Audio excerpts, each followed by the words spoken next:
শবে মেরাজে কোনো রোজা বা আমল আছে কিনা দয়া করে কোরআন হাদিস থেকে আমাদেরকে বলবেন। দেখেন, শবে মেরাজ, নবী করিম সাল্লাল্লাহু আলাইহি সাল্লামের যে রাত্রে মেরাজ হয়েছিল সেটা হলো শবে মেরাজ। সেটা হয়েছে 1400 বছর আগে, 1400 বছরেরও বেশি সময় আগে এটা হয়েছে। এখন কি কারোর মেরাজ হয়? তাহলে মেরাজ তো একবার হয়েছে নবী করিম সাল্লাল্লাহু আলাইহি সাল্লাম, এটা কি প্রতি বছর করে ঘুরে ঘুরে আসে? মেরাজ তো প্রতি বছর আসে না। হ্যাঁ, যেই রাতে তার মেরাজ হয়েছে প্রতি বছর ওই রাত ওই তারিখটা যদি ঘুরে আসে ওটাকে মেরাজ বার্ষিকী বলা যেতে পারে।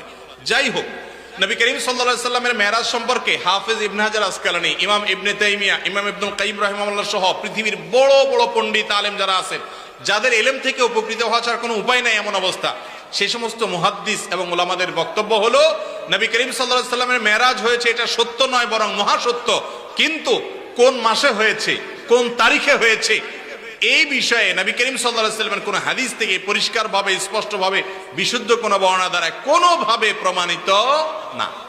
আমরা যারা 27 তারিখকে, রজবের 27 তারিখকে শবে মেরাজ উদযাপন করি, আমাদের এই উদযাপনের কোনো ভিত্তি নাই।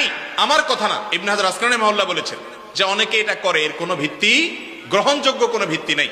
ভাইরা আমার, মাস তো বটে, সনটা পর্যন্ত সাহাবীরা ফিক্স করে দিয়ে গেছেন এমন কোন বর্ণনা পাওয়া যায় না।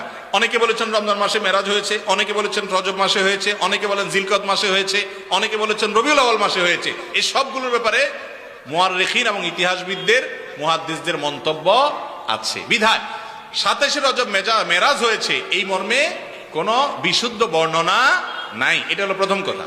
নাম্বার 2, দ্বিতীয় কথা হলো মেরাজ রাসূল আকরাম সাল্লাল্লাহু আলাইহি ওয়াসাল্লামের জীবনে হয়েছে হিজরতের আগে মক্কায়। এরপরে তিনি মদিনায় হিজরত করে আসছেন, আরো অনেক বছর বেঁচে ছিলেন, সাহাবীরা বেঁচে ছিলেন, খোলাফায়ে রাশিদিন বেঁচে ছিলেন। প্রতি বছর একবার করে একটা রাতকে মেরাজের রাত হিসেবে উদযাপন করা, রাতে আমল করা, দিনে রোজা রাখা, এর কোনো বর্ণনা না রাসূল আকরাম সাল্লাল্লাহু আলাইহি ওয়াসাল্লাম থেকে প্রমাণিত, না খোলাফায়ে রাশিদিন থেকে সাব্যস্ত, না সাহাবায়ে কেরাম থেকে সাব্যস্ত। কথা কি বুঝাতে পারছি? কোনো বিশুদ্ধ হাদিস থেকে এরকম কোনো কিছু প্রমাণ হয় না। যেই রাতটা ফিক্সই না, সেখানে সে রাতে আমল আবার দিনে রোজা রাখা কিভাবে প্রমাণ হতে পারে? বিদায় শবে মেরাজ কেন্দ্রিক কোন রোজা অথবা কোন নামাজ রাত জেগে করার নির্দেশ কোরআন অথবা হাদিস থেকে সাব্যস্ত বা প্রমাণিত নয়। কথা কি বুঝে